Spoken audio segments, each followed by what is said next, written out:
Jumat 19 November pukul 8 malam live di Kompas TV. Saudara Menteri Agama Yakut Khalil Qaumas menyatakan tidak ikut campur soal penetapan salah satu pengurus Komisi Fatwa Majelis Ulama Indonesia, Ahmad Zain Najah, sebagai tersangka terorisme.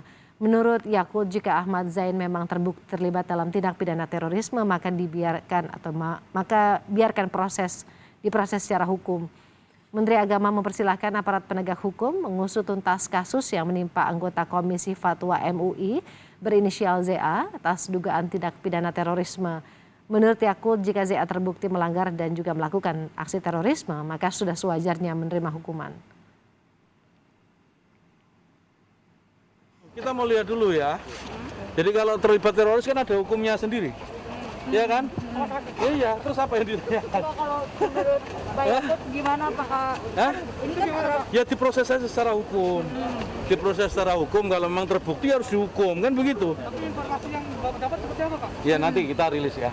Kita siapkan rilis.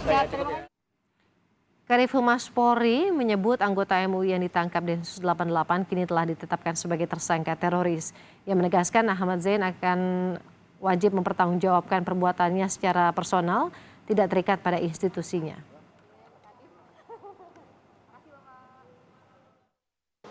Telah ditangkap dari hasil pemeriksaan dan konstruksi seluruh alat bukti mengarah kepada yang bersangkutan. Ingat, ini oknum ya. Jadi kita tidak boleh menyebut institusinya, tapi oknum di dalamnya itu juga pertanggungjawaban personal. Dia harus bertanggung jawab terhadap perbuatan yang dia lakukan. Ini secara teori hukum pidana seperti itu. Selasa dini hari kemarin, anggota tim Densus 88 Anti Teror Polri menggerebek sejumlah rumah di Bekasi, Jawa Barat. Densus 88 menangkap 3 orang yang diduga terlibat dalam jaringan kelompok teroris Jamaah Islamiyah. Satu dari 3 orang yang ditangkap adalah Farid Ahmad Okbah, sosok yang selama ini dikenal sebagai Ketua Umum Partai Dakwah Rakyat Indonesia. Susah ditangkap, Farid Okbah dan 2 orang lainnya inisial AA dan AZ ditetapkan sebagai tersangka. Mereka memiliki perannya masing-masing dan diduga menggalang dana untuk mendukung aksi terorisme. Beberapa barang bukti yang telah diamankan itu dokumen-dokumen ya, yang berkaitan dengan Badan Mal Abdurrahman bin Auf ya. Itu menjelaskan tentang keterlibatan yang bersangkutan, ditambah juga keterangan 28 saksi. Ini merupakan para tersangka yang telah tertangkap terdahulu ya, menerangkan kepada penyidik bahwa ketiga orang tersebut terlibat di dalam aktivitas pendanaan kelompok teroris JI ini ya.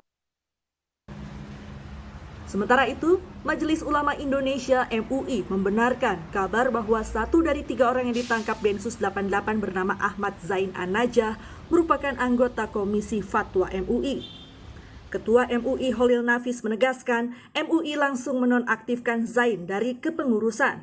MUI menyebut keterlibatan Ahmad Zain dalam jaringan terorisme tak terkait dengan MUI.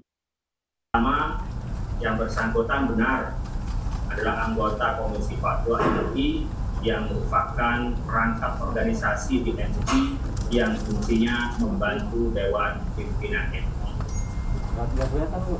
Yang kedua, dugaan keterlibatan yang bersangkutan dalam gerakan jaringan terorisme merupakan urusan pribadinya dan tidak ada sangkut pautnya dengan MUI. MUI menyerahkan sepenuhnya proses hukum kepada aparat penegak hukum dan meminta agar aparat bekerja secara profesional dengan menekankan atau mengedepankan asas praduga tak bersalah. Pengamat terorisme dari Universitas Indonesia Ridwan Habib menilai penangkapan pengurus MUI yang terlibat dalam aksi terorisme menjadi alarm bagi pemerintah. Menurut Ridwan, perlu adanya payung hukum yang dapat menyaring ideologi pro-terorisme dan radikalisme saat institusi besar melakukan rekrutmen anggota. Jadi sebenarnya problem seriusnya adalah bagaimana kita melakukan deteksi dini terhadap orang-orang yang mereka ini ideologinya pro-terorisme. Ini menurut saya evaluasi harus dilakukan, terutama bagaimana kita menyiapkan perangkat perundang-undangan agar yang seperti ini bisa benar-benar di-screening. Tidak hanya di organisasi MUI nantinya, di kementerian-kementerian, di BUMN, di institusi resmi pemerintah yang lain. Saya kira ini menjadi langkah awal ya. Penangkapan Farid Okbah dan 2 orang lainnya berselang 2 minggu setelah Densus 88 membongkar jaringan di Lampung yang menggalang dana bagi kegiatan terorisme. Polisi menyatakan dalam penangkapan ketiganya ditemukan barang bukti berupa dokumen yang berkaitan dengan Yayasan Amal milik JI, Lembaga Amal Zakat Baitul Mal Abdurrahman bin Auf. Tim Liputan Kompas TV.